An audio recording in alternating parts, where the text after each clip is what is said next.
आज की वीडियो में हम बात करेंगे कुंडली मिलान के बारे में यानी मैरिज मैचिंग के बारे में। अक्सर हम ये सोचते हैं कि अष्टकूट मिलान ही, जिसे हम गुण मिलान भी कहते हैं, गुण मिलान कर लेना और मांगलिक दोष वगैरह चेक कर लेना ही कंप्लीट कुंडली मिलान होता है, जबकि ये कंप्लीट कुंडली मिलान नहीं होता। इसके अलावा हमें नक्षत्र, दशाएं, अष्टक वर्ग और प्लानिटरी सिंगैमी वगैरह चेक करनी होती हैं। उसके बाद ही हम कंप्लीट कुंडली मिलान कहते हैं। आज की वीडियो में हम प्लानिटरी सिंगैमी के बारे में बात करेंगे, यानी ग्रह युग्मांक के बारे में कि दो ग्रह एक दूसरे से अच्छी पोजीशन पे बैठे हैं, ये हमें कैसे चेक करना है और इससे क्या फ़ायदा होता है। लेकिन उससे पहले मैं आप सभी लोगों को, जो भी लोग मेरी वीडियो देखते हैं, लाइक करते हैं, शेयर करते हैं, स्पेशली कमेंट करते हैं, उनको बहुत बहुत धन्यवाद कहना चाहूँगी।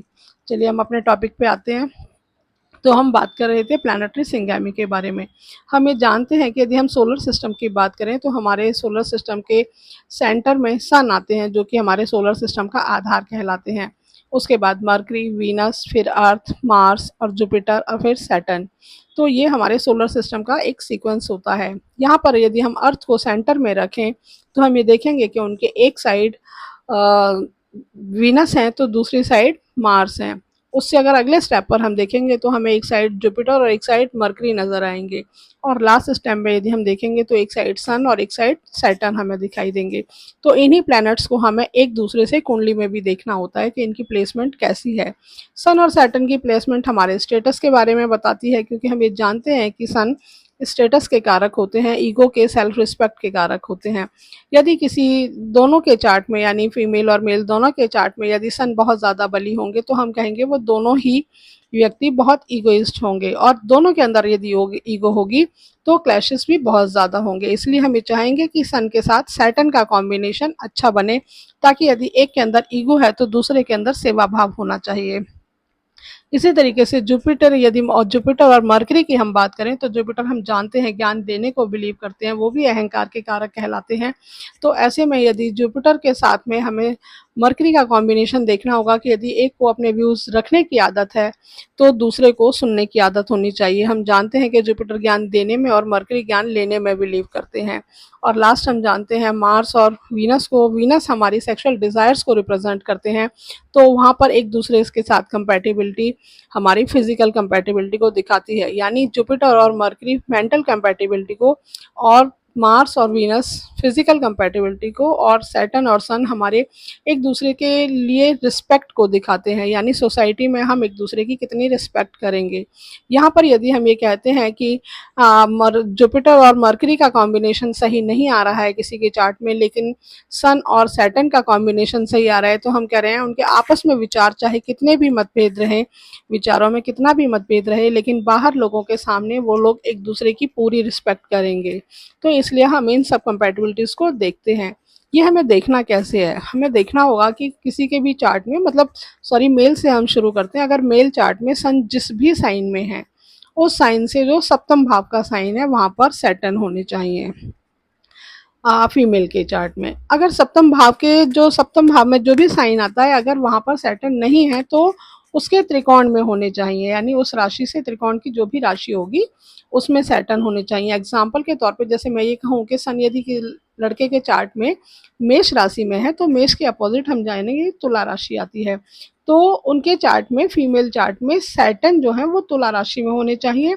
तुला में नहीं है तो एटलीस्ट तुला की जो त्रिकोण राशियां हैं, यानी 3, 11, यानी मिथुन या कुंभ में से किसी में होने चाहिए। तो ये प्लेसमेंट बहुत अच्छी होती है। इससे सेकंड नंबर पर, यानी सन जिस साइन में है उसी में यदि सैटर्न होते हैं तो फिर ये उससे सेकंड स्टेप पर अच्छी प्लेसमेंट आती है, यानी उसमें या उसके त्रिकोण की राशि में। और अगर उसमें भी नहीं है तो हम ये जानेंगे कि जहाँ पर भी सन है उनसे जो छठे भाव की राशि है वहाँ पर यदि सैटर्न होते हैं या उसके त्रिकोण की राशि में सैटर्न होते हैं तो ये थर्ड नंबर पर एक अच्छी प्लेसमेंट मानी जाती है।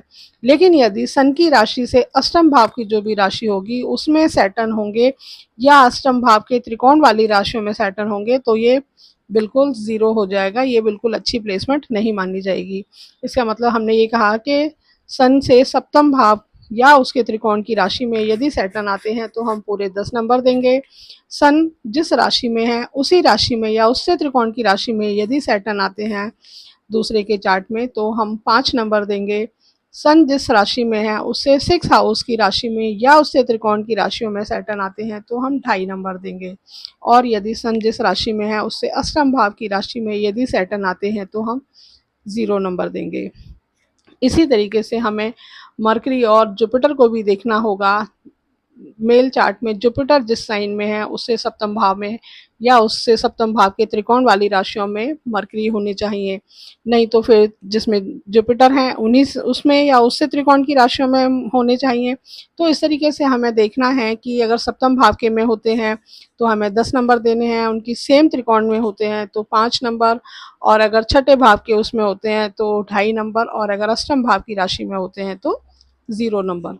इस तरीके से हम तीनों को एक दूसरे के साथ कंपेयर करते हैं और हमारी कोशिश ये रहनी चाहिए कि जब हम किसी की मैचिंग कर रहे हैं तो तीनों में से किसी में भी 0 ना आए, चाहे 2.5 नंबर ही आए पर नंबर ज़रूर होने चाहिए, क्योंकि 0 आना बिल्कुल अच्छा नहीं होता है। लेकिन यदि 1 से 2 में अगर 0 आता है तो ये सबसे ख़राब कंडीशन हो जाएगी, और अगर तीनों में 0 आता है तो हम बिल्कुल मना कर देंगे कि ये शादी बिल्कुल नहीं होनी चाहिए।